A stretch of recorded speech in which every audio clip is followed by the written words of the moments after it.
Saya kursi.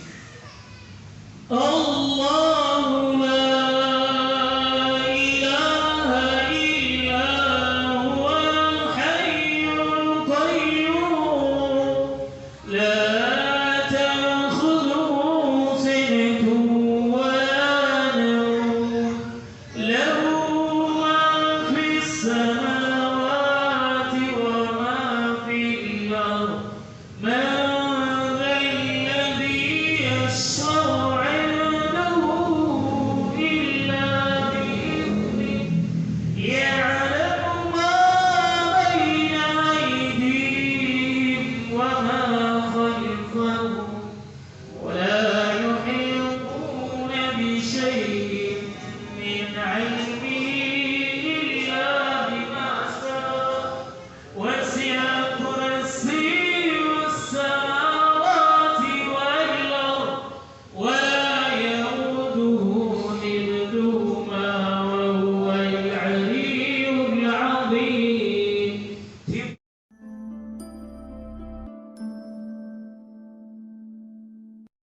نور على مر الزمان تألقا وأضاء للدنيا طريقا مشرقا وهدى من الرحمن يهدينا به للصالحات وللمكارم والتقى نور على مر الزمان تألقا وأضاء للدنيا طريقا مشرقا وهدى من الرحمن يهدينا به للصالحات وللمكارم والتقى هذا كتاب الله أعذب منهل أنعم به من مورد لمن استقى قد صانه رب.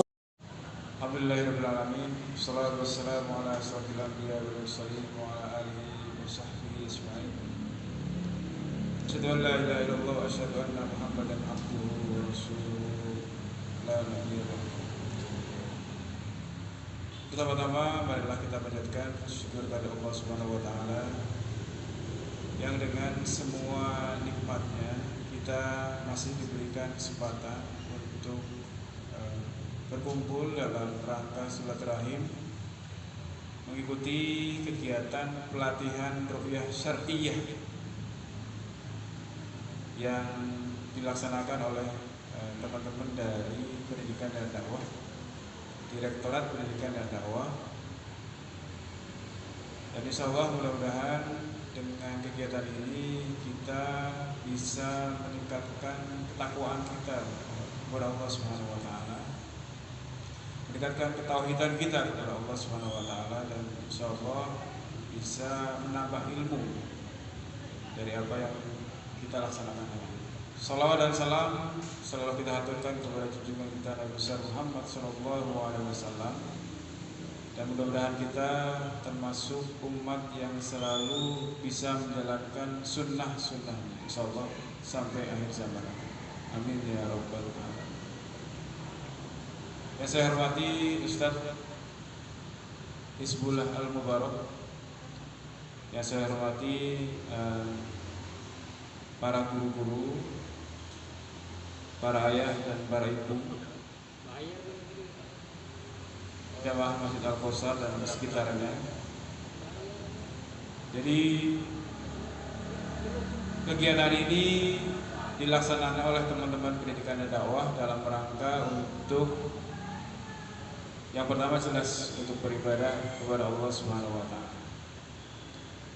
Dan yang kedua, kita ingin mensosialisasikan sunnah-sunnah yang saat ini sudah mulai hilang ya, atau sudah mulai samar. Ya, kalau kita dilihat di TV ada ruqyah, ada ruqyah yang terlihat ruqyah, tapi kalau kita telusur ya, teliti lebih lanjut itu tidak syar'i. Nah, nanti mungkin akan dijelaskan oleh guru kita Ustaz Hizbullah. mana ru'yah yang syar'iyah dan mana yang bukan ru'yah yang syar'iyah.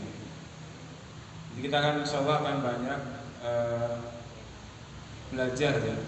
Jadi tujuan utama kita sebetulnya bukan hanya sekedar kita di ru'yah ya, tapi kita belajar bagaimana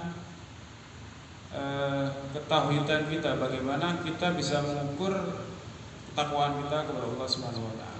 الزمان تألقا وأضاء للدنيا طريقا مشرقا وهدى من الرحمن يهدينا به للصالحات وللمكارم والتقى. Buka bab toleransi, jangan ngotot-ngototan. Tapi kalau di dalam masalah tauhid kita harus kompak, satu kata, nggak boleh berbeda. Maka saya kasih tahu di mana perbedaannya. Misalnya kita termasuk orang-orang yang salah di dalam memilih pendapat masalah fikih. Para ulama mengatakan ma'fu anhu, dimaafkan. Salah kita dimaafkan. Jadi nggak terhitung sebagai dosa ketika kita salah memilih pendapat. Yang nggak jawab salam itu dosa. Ini bahayanya ya. Sebenarnya kita boleh berbeda, harus lapang dada, tapi kita ngotot. Akhirnya apa? Timbul dari perbedaan itu musuh.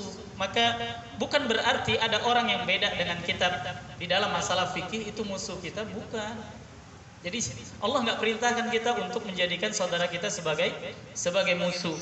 Nah, tapi di dalam masalah tauhid, masalah akidah, salah kita melangkah, salah kita memilih, urusannya surga atau neraka. Fatal enggak tuh? Fatal. Tahu ya perbedaannya di mana sekarang? Maka mulai dari sekarang banyak-banyaklah mengaji. Banyak-banyaklah menuntut ilmu. Fungsinya apa? Untuk mengangkat kebodohan yang ada di dalam diri kita. Yang tadinya nggak tahu menjadi tahu, yang tadinya nggak bisa menjadi bisa, yang tadinya nggak paham menjadi paham. Begitu juga pada kesempatan yang berbahagia ini, saya mau mengingatkan kepada Bapak Ibu teman-teman yang hadir di kajian ini tentang tujuan buat apa kita diciptakan oleh Allah Azza wa Jalla ke muka bumi ini. Maka masih banyak di antara kita yang umurnya sudah lebih dari 30, 40, 50, bahkan ada yang 60, belum paham juga buat apa dia diciptakan oleh Allah Azza wa Jalla ke muka bumi ini.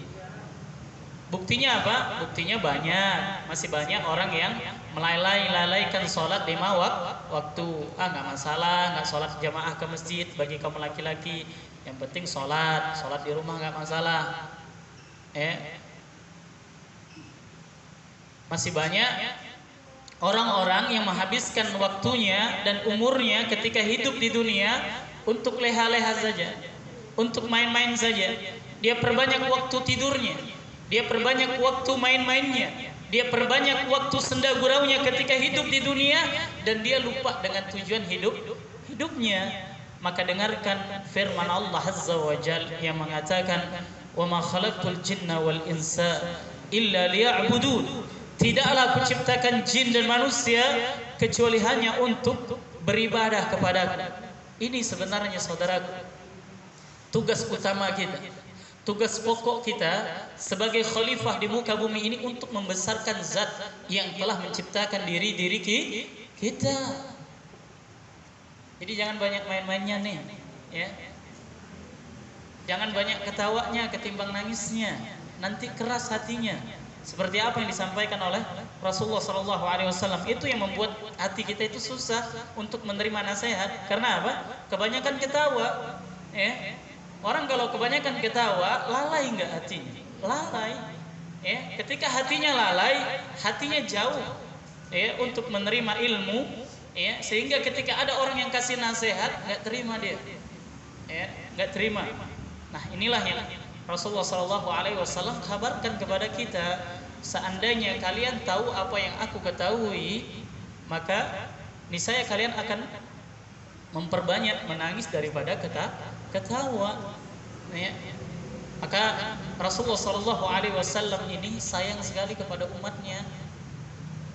Kita ini diperhatiin nama Rasulullah Shallallahu Alaihi Wasallam, cuman kita nggak perhatian dengan ajaran yang dibawa oleh Rasulullah Shallallahu Alaihi Wasallam. Sebelum meninggalkan dunia yang sifatnya fana ini, Rasulullah Shallallahu Alaihi Wasallam siapa yang dia sebut? Umatnya, ummati. Maka para sahabat sempat bertanya-tanya, bukankah kami umatmu juga ya Rasulullah? Tapi ya Rasulullah Shallallahu Alaihi Wasallam menjawab, kalian ashabi, kalian adalah sahabat-sahabatku, umatku itu yang belum pernah ketemu dengan diri. Maka segitu besar Rasulullah Shallallahu Alaihi Wasallam memperhatikan kita. Makanya teman-teman sekalian, bukti cinta kepada Nabi Muhammad Shallallahu Alaihi Wasallam, nggak cukup dengan bikin baliho besar pecinta Rasulullah, nggak cukup membuktikan setahun sekali, nggak cukup bikin jaket pecinta Rasulullah, nggak cukup. Apa perlu bukti? Sudahkah tata cara hidup kita, pola hidup kita, pola makan kita, tingkah laku kita sesuai dengan apa yang diajarkan oleh Rasulullah Sallallahu Alaihi Wasallam? Seberapa besar pengikutan kita kepada diri Rasulullah Sallallahu Alaihi Wasallam, yang Rasulullah Sallallahu Alaihi Wasallam merupakan manusia yang paling mulia di muka bumi ini secara mutlak. Makanya ngaca kalau kita mengaku cinta kepada Rasulullah, bercerminlah. Sudah belum kita jalankan apa-apa yang disunahkan oleh Rasulullah Sallallahu Alaihi Wasallam? Contoh saja dalam perihal makan dan minum, Rasulullah Sallallahu Alaihi Wasallam kalau mau makan itu nunggu apa dulu? Nunggu lapar ya, baru dia makan. Kalau kita, wah pengennya ngunyah terus, nggak ada henti-hentinya, ngunyah apa yang ada punya. Rasulullah Shallallahu Alaihi Wasallam berhenti makan sebelum apa? Sebelum kenyang. Kalau kita, kalau nggak ngerasa, bilang ntar kita. Kalau kita nunggu berasa mau muntah dulu baru, udah full nih kayaknya, udah full nih. Nggak bisa lagi nih, nggak muat lagi. Sehingga susah bernapas. Banyak yang nyesek gara-gara apa?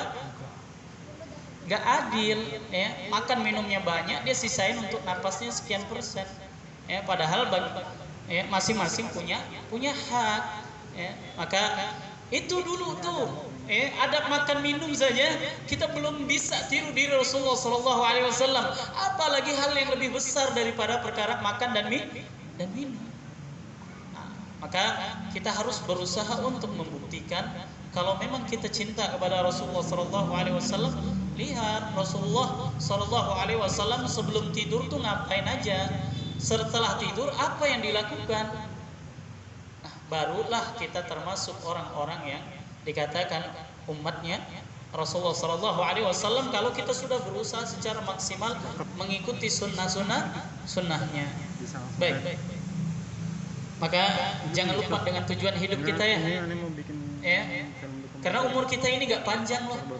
Waktu kita ini gak banyak. Mau sampai kapan? Ini orang-orang yang masih main game online, dilihatin sama anak sama istrinya gak malu apa? Contoh, suami kepala rumah tangga itu contoh untuk istrinya. Kalau suaminya rajin main HP, istrinya pun rajin main HP. Begitu juga anak-anaknya.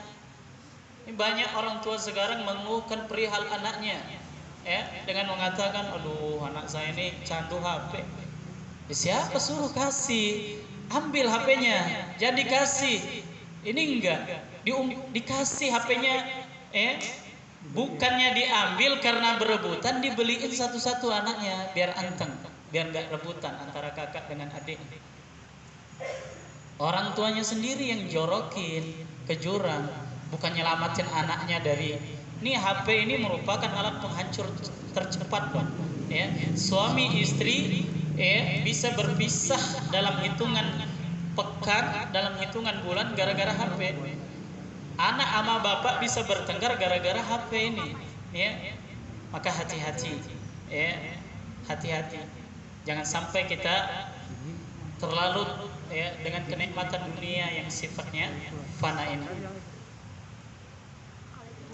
Insyaallah pada kesempatan berbahagia ini ya, sesuai dengan tema agenda yang ada di pamflet dan ada di spanduk ya, insyaallah kita akan membahas tentang kajian tauhid dan nanti insyaallah di sesi yang kedua kita akan bahas apa itu yang dimaksudkan dengan ar-ruqyatus syar'iyyah. Kalau ruqyah itu pengobatan, lantas bagaimana tata caranya, apa-apa saja yang harus dibaca, maka fabirnillahi ta'ala kita akan bahas insyaallah pada kesempatan yang berbahagia ini. Baik. Nggak akan ditanyakan, tidak akan ditanyakan, jadi nggak usah bangga-bangga, ya, nggak usah pamer-pamer merasa kalau orang Indonesia, nggak akan ditanyakan. Tapi kalau kalimat tauhid yang Bapak Ibu teman-teman gaungkan terus, kalimat la ilaha illallah ini yang sering diulang-ulang, maka saya katakan kalimat tauhid ini nanti yang akan kita bawa ketika kita mati. Kalimat tauhid ini nanti yang akan menjadi saksi di hadapan Rabb kita Allah Azza wa Jal. Apakah kita termasuk orang-orang yang membesarkan Rabb kita Allah Azza wa Jal, atau justru kita menduakan Rabb kita Allah Azza wa Jal.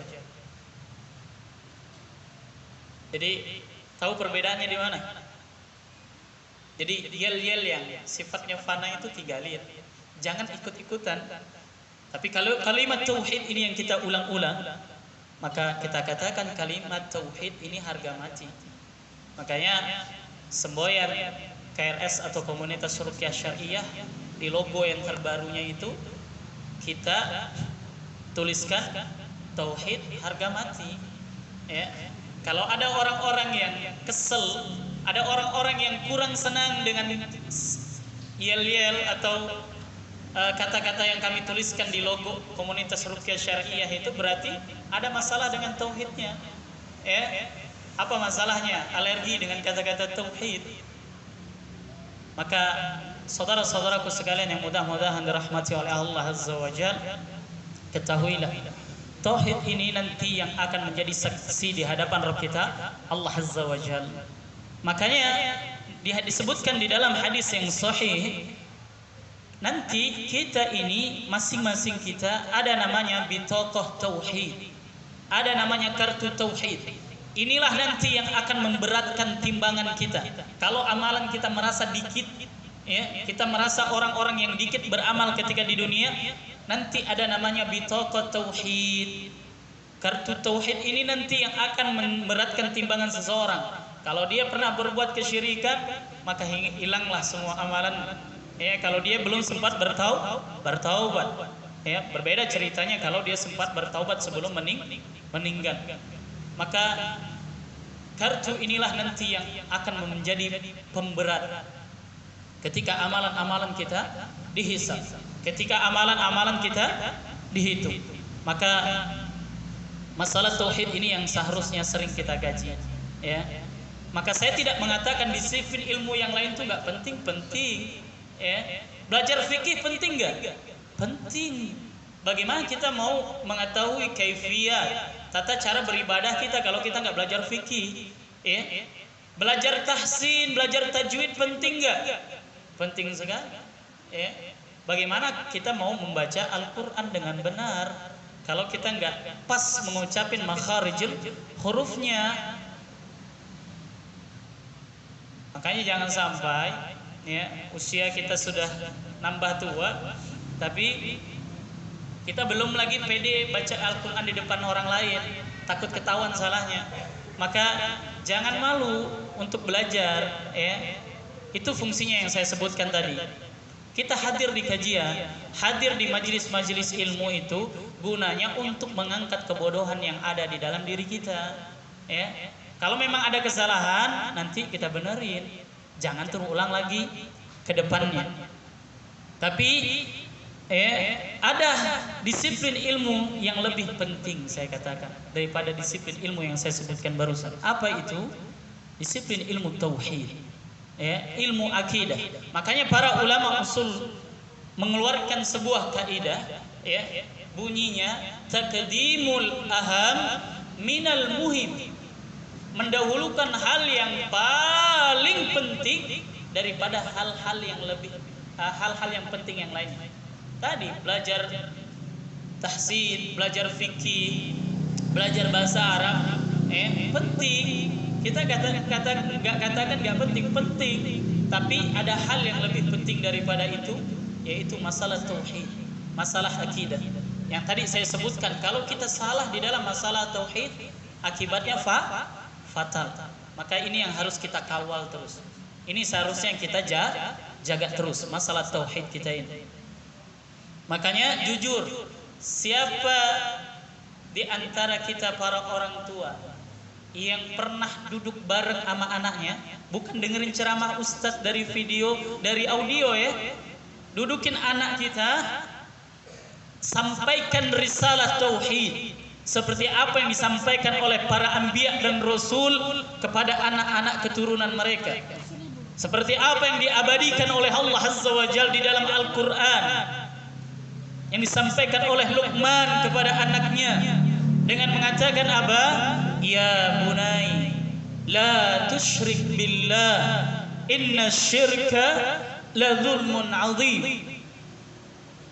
Wahai anakku, jangan kamu menduakan Allah, jangan kamu berbuat kesyirikan. Sesungguhnya kesyirikan itu merupakan dosa yang paling besar. Jujur, kalau mau jujur, sudah ada yang pernah kayak gitu? Tanamkan risalah tauhid di usia yang masih dini. Taruhlah mereka belum mengerti apa yang kita ucapkan, tapi kalau kita ulang-ulang terus, maka tauhid itu akan tumbuh di hati-hati mereka. Oh, ternyata ini yang disampaikan sama bapak saya. Oh, ternyata ini yang sering diulang-ulang sama ibu saya. Nggak boleh, ini nggak boleh. Ketemu sama mereka itu, sama kayak kita ngajarin anak-anak laki-laki kita sholat untuk jamaah ke masjid, mereka belum balik. Kalau ada anak-anak sholat, atau mereka nggak sholat, sudah dihitung dosa belum? Belum. Sudah dihitung pahala belum? Kalau belum balik, belum. Mereka belum dihitung sebagai sebuah pahala. Tapi apakah kita tidak mau melatih mereka untuk sholat jamaah ke masjid? Jawabannya latih terus, walaupun mereka belum dihitung dosa dan pahalanya. Fungsinya apa? Nanti kalau mereka sudah menginjak usia balik, gak usah disuruh-suruh, mereka berangkat sendiri. Itu fungsinya. Jangan sampai ada orang tua nyalahin anaknya terus dengan mengatakan, aduh Ustaz, ini anak saya ini susah sekali disuruh ke masjid. Kalau ditanya, lah bapak nyuruh anaknya ke masjid usia berapa? 3 hari yang lalu Ustaz. Ya, 3 hari yang lalu. Jadi sama kayak anak-anak TPA, anak-anak yang ngaji di rumah Quran, pulang pergi ngajinya 1 jam durasinya, di rumah dipegangin HP 3 jam, 5 jam, nonton sinetron sama ibunya, habis. Nggak imbang, maka ini yang harus diperhatikan nih, tanamkan nilai-nilai tauhid kepada anak-anak kita sejak usia dini. Jangan sampai nanti sudah besar kita kecolongan, dan ini banyak yang kayak gitu, banyak, bahkan anak-anak yang sudah punya sampai sudah punya cucu pun masih jatuh karena kesyirikan. Karena apa? Dari kecil nggak ditanamkan nilai-nilai tauhid. Maka tidak ada satu amalan, satu perbuatan yang ketika amalan dan perbuatan ini dilakukan, maka hanguslah seluruh amalan yang dilakukan oleh seseorang, kecuali amalan kesyirikan ini. Maka jangan main-main ini. ya, dengan dosa kesyirikan ini merupakan dosa yang paling besar. Sangat mudah bagi Allah Azza wa Jalla untuk memaafkan para bezina, para pelaku kejahatan yang lain, tapi tidak dengan pelaku kesyirikan. Ya, dia harus meninggalkan segala bentuk macam kesyirikannya, dan dia bertaubat dengan taubatan nasuha, menyesali perbuatannya, berjanji tidak akan mengulanginya lagi, ya, menyegerakan taubatnya, maka barulah nanti Allah akan terima taubatnya. Maka mulai dari sekarang tanamkan ini nilai-nilai tauhid kepada anak-anak dan keturunan kita. Jangan sampai nanti sudah menginjak usia dewasa mereka melakukan kesyirikan baru kita marah-marah, ya. Padahal kita yang kecolongan. Baik. Dan kalau kita perhatikan, Bapak Ibu, teman-teman sekalian, pernah nggak dengar pelatihan ruqyah di Arab Saudi, di Yaman, atau di Mesir? Pernah dapat pamfletnya nggak? Atau pernah lihat iklannya nggak? Ada pelatihan ruqyah? Ada nggak? Hampir nggak pernah dengar ya, nggak pernah lihat iklannya. Kalau di Indonesia gimana? Bentar-bentar pelatihan ruqyah, bentar-bentar ruqyah massal. Ya. Kenapa kok di Indonesia ini laris? Pelatihan ruqyah massal, terapi ruqyah. Kenapa? Karena di Indonesia ini, ya, sangat kental sekali dengan praktek-praktek kesyirikan, praktek-praktek perdukunan. Makanya saya katakan, sekarang kan komunitas ruqyah banyak ya. Ada Rehab Ati, ada teman-teman di KHI, ada macam-macam lah, ya. Nah, maka saya katakan sebanyak apapun komunitas-komunitas ruqyah mengkader para peruqyah, melakukan pelatihan ruqyah di bumi pertiwi ini, maka saya katakan sampai detik ini jumlah dukun di Indonesia itu masih lebih banyak daripada jumlah peruqyah. Iya, pelatihan ruqyah kan udah banyak, tapi tetap aja dukun itu masih lebih banyak jumlahnya daripada peruqyah. Makanya terkadang kita nggak bisa nyalahin teman-teman saudara kita yang tinggal di pelosok, di dusun, di kampung. Betul? Mereka berobatnya dukun lagi, karena memang peruqyah nggak ada. Sama ceritanya, ada pasien saya orang Kalimantan, waktu itu telepon minta saya ke sana. Saya bilang, cobalah cari peruqyah dekat daerah sana. Kalau ibu ngundang saya, nanti keluar uang lagi, ya, ngongkosin saya. Nanti uang ini bisa dipergunakan untuk berobat ibu di sana saja.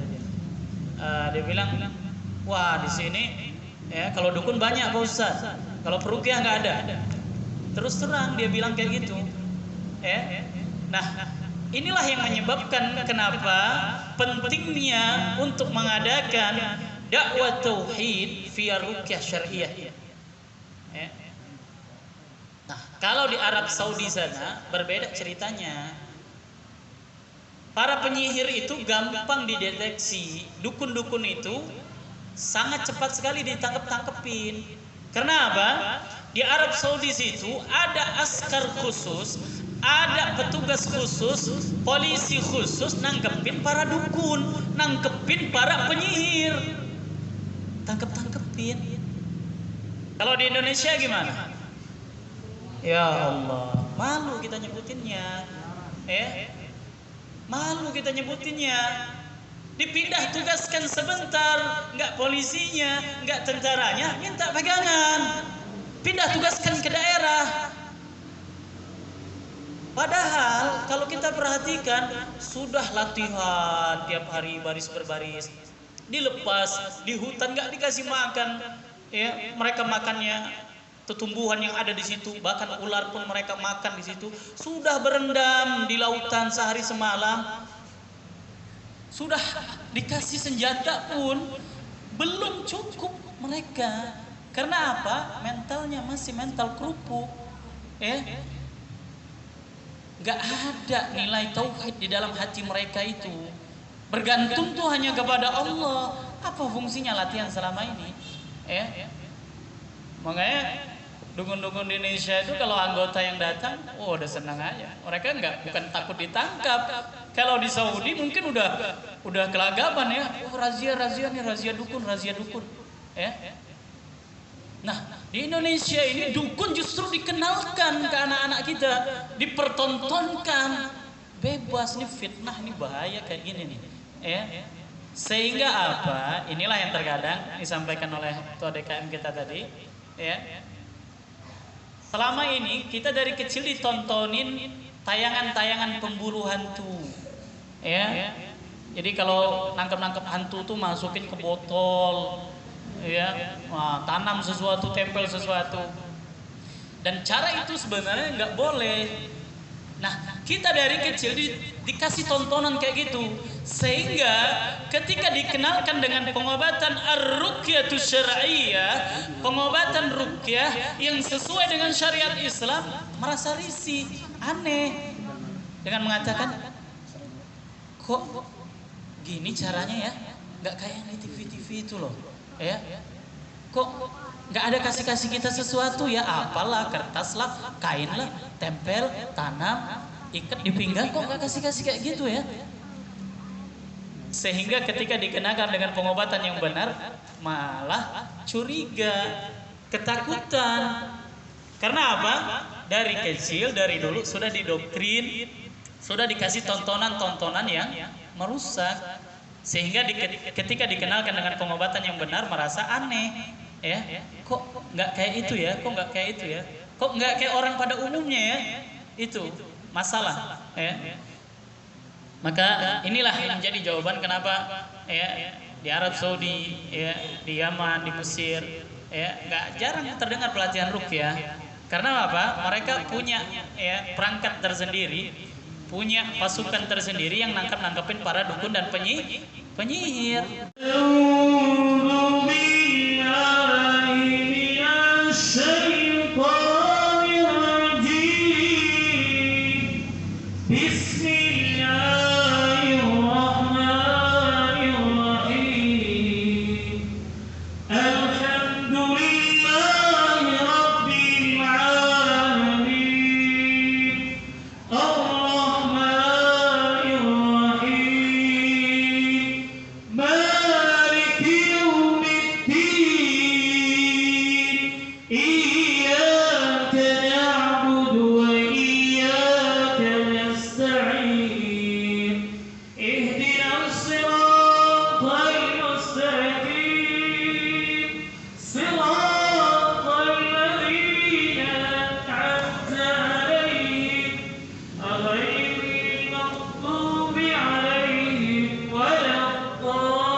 Minta Allah diangkat semua gangguan-gangguannya, minta Allah dikeluarkan semua pengaruh jin yang ada di dalam diri kita.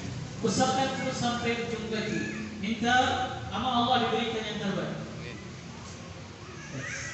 Kalau saya kursi Allah